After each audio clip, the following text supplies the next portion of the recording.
Hey, what's up guys? Combat Critic here. In this video, I want to give my pick for this upcoming fight between Whittaker and Dricus du Plessis. So let's get started. If we look at the records of these two fighters, starting with Robert, he has 30 fights and he has won 24, lost 6.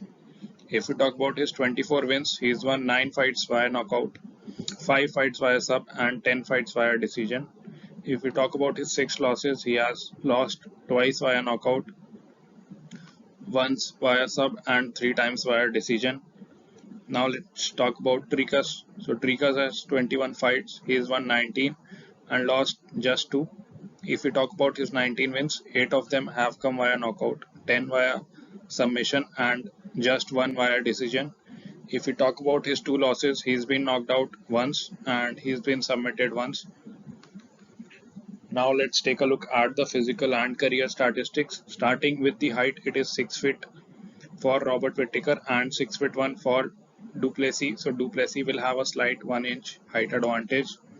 Weight is even at 185 pounds for both these fighters unless somebody misses weight, and that might be Dricus. It's not gonna be Robert.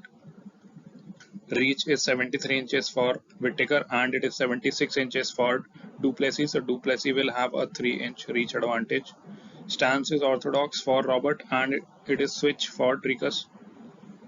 If we talk about the age, so both these guys are pretty young. Robert Whittaker is hitting his prime right now. He is 31 years old, I believe. And if we talk about Dricus, he is really young, and I don't think age will play much of a factor. Both these guys are young fighters. Now let's take a look at the career statistics, starting with the strikes landed per minute. So this signifies the number of significant strikes that you land on your opponent per minute on average. It is 4.48 for Robert Whittaker and it is 6.72, significantly higher for du Plessis. So du Plessis will have an advantage here.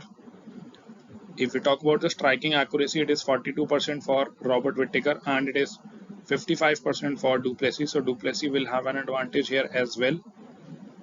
Now let's take a look at the strikes absorbed per minute. So this is the opposite of strikes landed per minute, and this signifies the number of significant strikes that you absorb per minute. It is 3.26 for Robert Whittaker and it is 3.73 for du Plessis. So in this case, you want this number to be as low as possible because you are getting hit lesser than your opponent. So in this case, the advantage goes to Robert. Striking defense is 61% for Robert and it is 53% for du Plessis. So again, the advantage goes to Robert.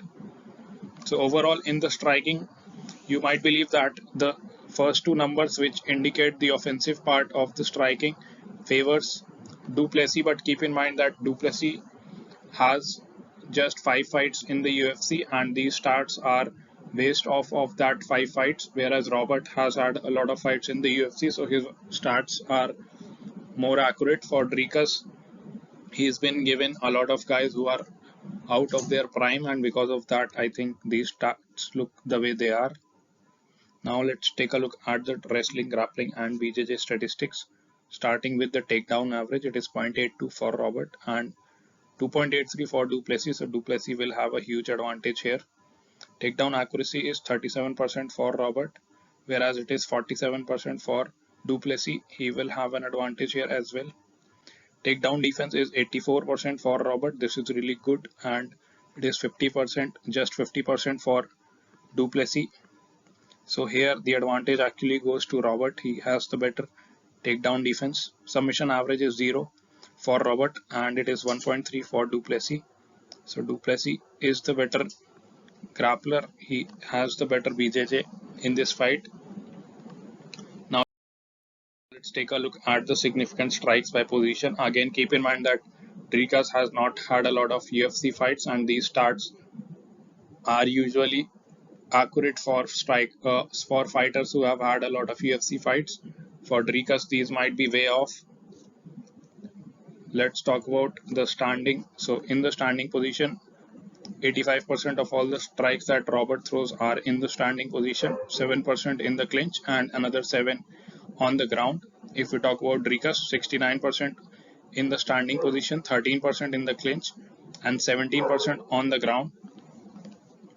Now, if we talk about the significant strikes by target, 70% of all the strikes that Robert throws are to the head, 12% to the body, and 19% to the leg. If we talk about Dricus, 68% of all his strikes are to the head, 12% to the body, and 20% to the leg. So these stats are pretty similar for both these guys, and also I don't think these are really accurate for Dricus as he fights in the UFC tougher guys. These stats will change. Now let's take a look at the previous few fights of these two guys, starting with Robert. So in his last fight, he beat Marvin Vittori by unanimous decision. This fight happened in September of last year. It was a 3-round fight. So Robert is taking close to 9 months off and now coming back to fight. Before that, he lost to the champion Israel Adesanya by unanimous decision. This was the rematch of these two. It happened in February of last year. This was a 5-round fight. Before that, he beat Kelvin Gastelum and Jared Cannonier and Darren Till all by unanimous decision. And before that, he lost his belt to Israel Adesanya in the second round where he got KO'd. And before that, he beat Yoel Romero. So Yoel Romero has a similar fighting style to Dricus du Plessis. He has a similar cardio to Dricus du Plessis, and Robert Whittaker beat Yoel Romero twice. The first time by unanimous decision and the second time by a split decision. Before that, he TKO'd Ronaldo Souza in the second round and Derek Brunson in the first round via head kick and punches. Now let's take a look at Dricus' last few performances. So in his last fight, Dricus beat Derek Brunson via TKO Dr. Stoppage in the second round. However, both these guys were gassed out by the second round, and Derek Brunson is really at the end of his career. Before that, he beat Darren Till via submission face crank in the third round, and a similar story that Dricus gassed out in the second round, and he does not have a really good cardio. Robert Whittaker has way better cardio than Dricus du Plessis. Before that, he beat Brad Tavares via unanimous decision in a 3-round fight, and this is the only fight in the UFC that has gone the distance. Before that, he beat Trevin Giles via knockout in the second round and Marcus Perez via knockout in the very first round. So he's had just 5 fights in the UFC, and all the stats that you have seen in the previous slides are from these 5 fights only. So he's not faced a lot of top guys from the middleweight division. The only top guy he has faced is Derek Brunson, and Derek Brunson is at the tail end of his career. It's a big step up for Dricus. I believe Robert Whittaker has been tested, and he's fought the big names and he's fought the champion twice now. He was a champion before.